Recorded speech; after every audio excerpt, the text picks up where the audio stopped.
You know, there are a lot of Zelda fan games that exist, and not very many good ones as far as I can tell, except for maybe Zelda Classic Quests, if that kind of counts.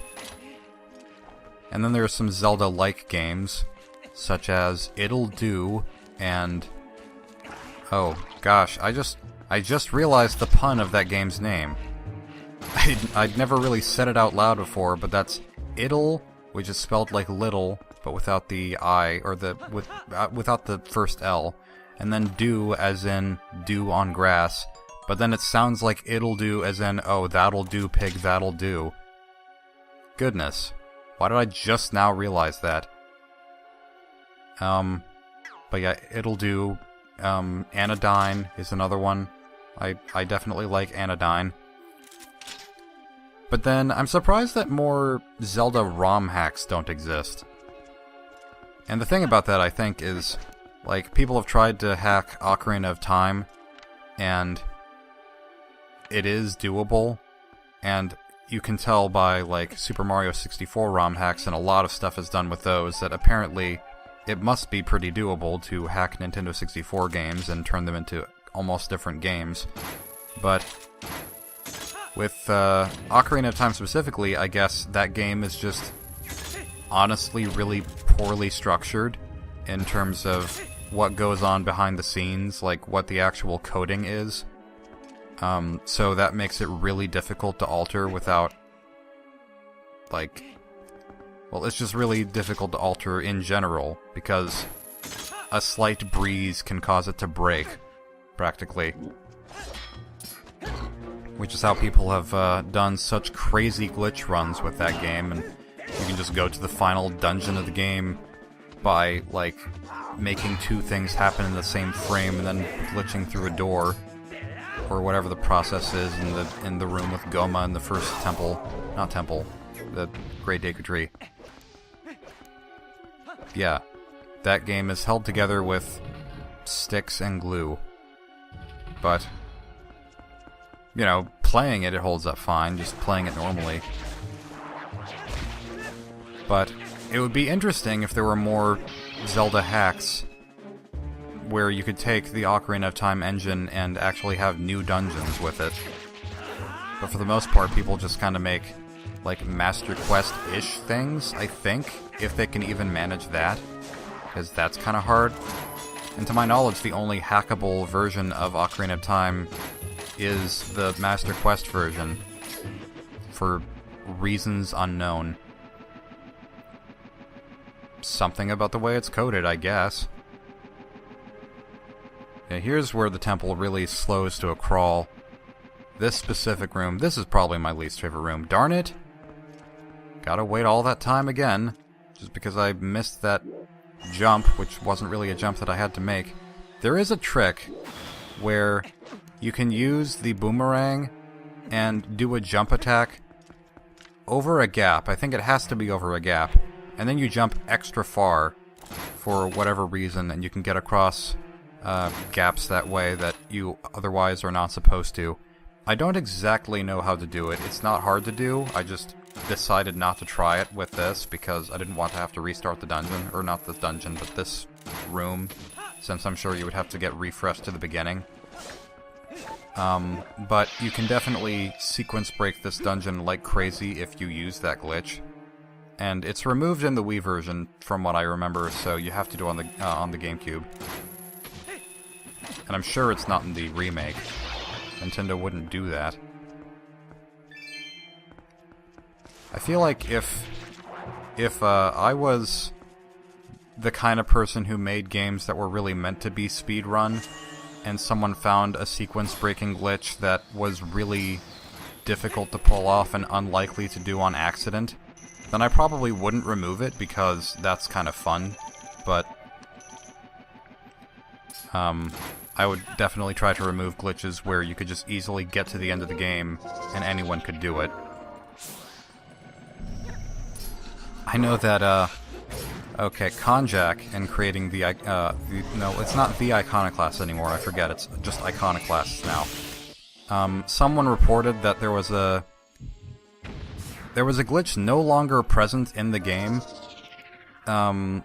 or not a glitch, but there was an exploit that didn't work anymore for speedrunning, and then Konjak manually put the exploit back in just for speedrunning purposes. So that's kind of great. I'm going to make you watch every inch of this exciting dungeon. Every inch. Why did I say inch? As if inch is a unit of time. There's Argarok? Armagrog? I don't remember his name. Armakrog. Sure, let's go with that. That game exists. I have not played it. I have played the Neverhood, but not all the way through, and probably won't be able to play it all the way through since it didn't save for me, even though it's supposed to save.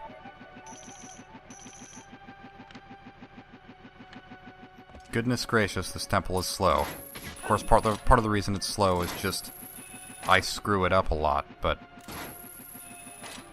yeah, with the dragon off in the distance, flying over the battle of the battle arena at the end of the dungeon, the monster at the end of the book. I really like that as a means of anticipation.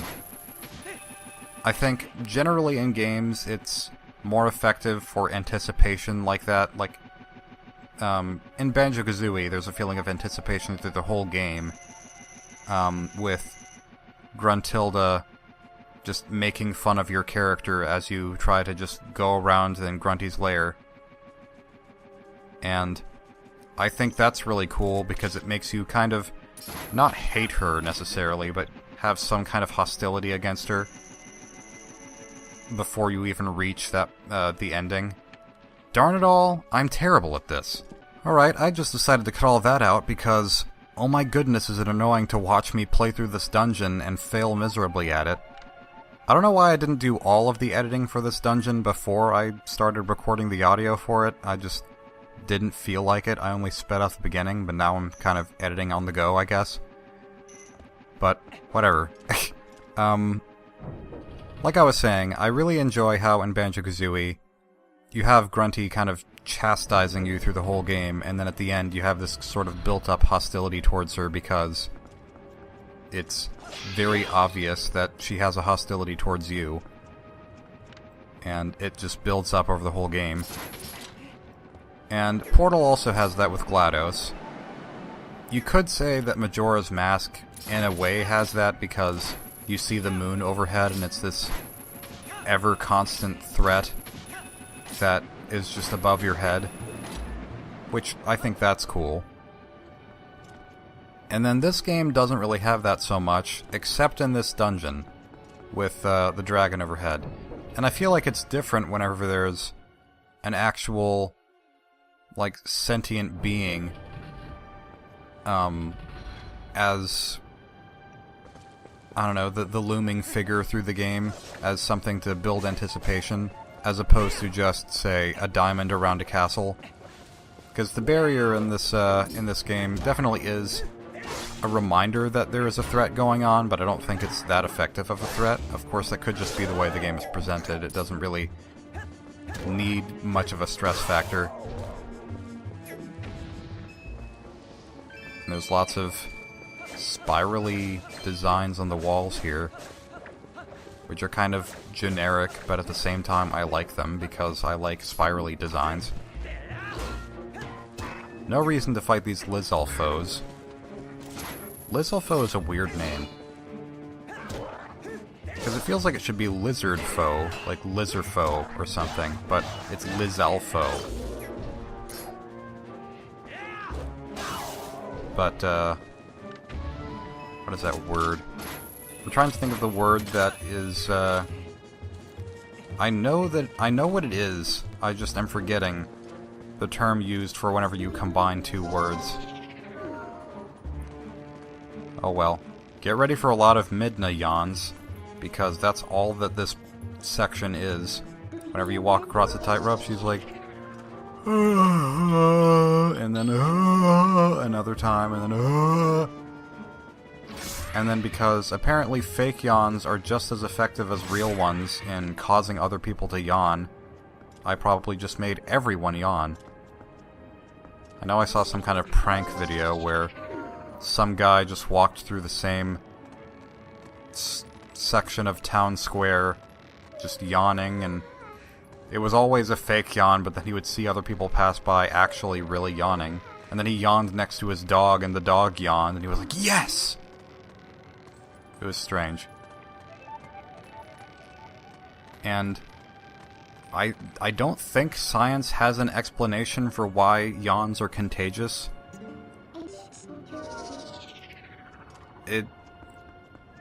Yeah, that's all I really have to say about that. It's just interesting that there's not really... how we know so much, and yet there are some things that should seem really uncomplicated, and yet are still somehow complicated. Best situation to be in. Stuck in a corner with a... whatever the heck this is. Can it even see? It probably can't, come to think of it. Maybe that's why it charges forth and doesn't really have any regard to where you are. It doesn't, like, chase and then turn to reflect where you move. Because it has its big mask in the way. Yeah, not the best design choice for the purposes of their attacks. And we got the big key, even though it was really obvious based on the treasure chest what that item was going to be. We needed to anticipate it because anticipation is great. Because this dungeon is pretty slow, I would like to be able to talk about stuff that's been going on in my life lately to maybe liven things up. But not much has been going on aside from I've been stressed this week because school is dumb and I don't like doing schoolwork, and that's kind of it. And I sort of feel like college is not evil or anything, but it might not necessarily be the way that I want to go about getting an education, because I feel like I do pretty well self-taught. Link's hat. Gotta love Link's hat. There is certainly value in some of the things that I've learned in class, but other things, I don't know. I feel like I would probably learn more just by experimenting on my own than staying in the classroom and having the tell me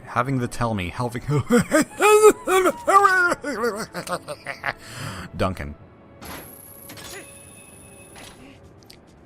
So, disregarding that, whatever just happened, there's another sequence break here that you can do, which involves finding the right pixel to latch onto on this vine here with the claw shot, and evidently I don't know where it is.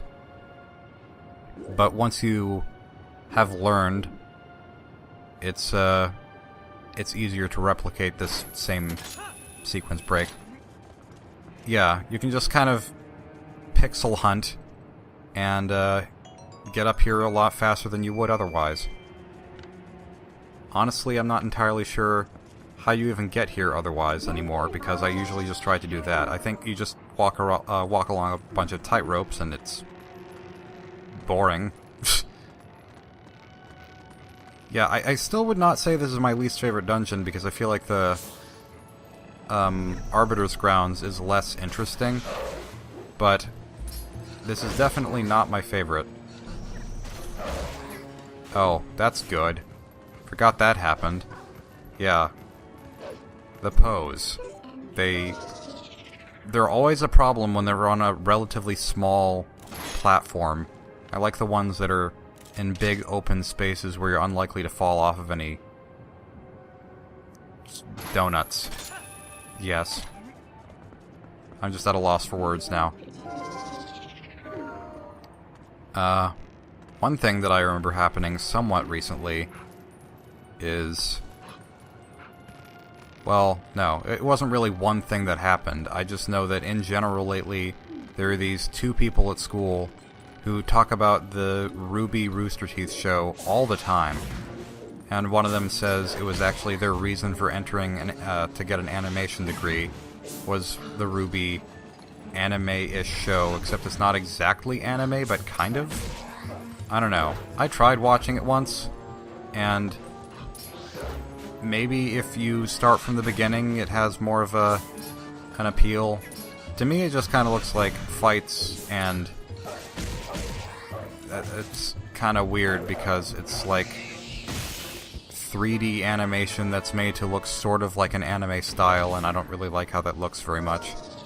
I think it's more acceptable in video games because, like, how else are you going to have a 3D environment with anime-style graphics if you don't make 3D models that are just cel-shaded?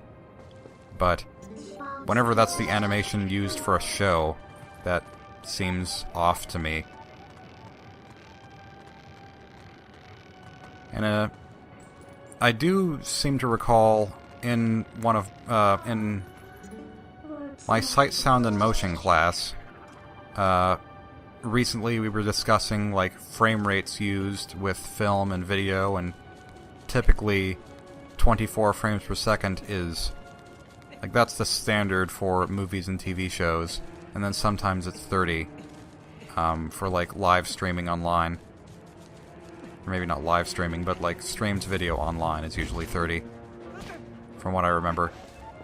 And people always complain whenever a video game is not 60 frames per second, which I think that's reasonable because whenever you're in the moment in a game, you want to have controls that are responsive.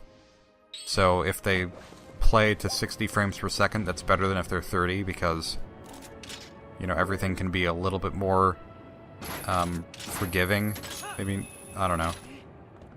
It's hard to describe exactly what I mean, but watching videos of 60 frames per second video games, I actually prefer when they're 30. So it sort of annoys me that YouTube has, whenever you go any higher than 720p watching a YouTube video, it automatically changes to be 60 frames per second for any video that is uploaded as 60 frames per second. Because I would like to watch a video in high definition and have it just remain 30, because that's easier on the eyes to me. And I remember reading an article about why The Hobbit, cinematically, it's not done as well as Lord of the Rings was, because it runs at a higher frame rate. And I could see why, because whenever I watched that trailer, the trailer for The Hobbit, the first one I guess, because there's more than one of them, even though there's just one book, I remember watching the trailer in 30 frames per second, and I thought, well, this looks nice. And then I tried watching it in 60 frames per second, and everything looked like it was fast-forwarded, and it was really jaunty and weird.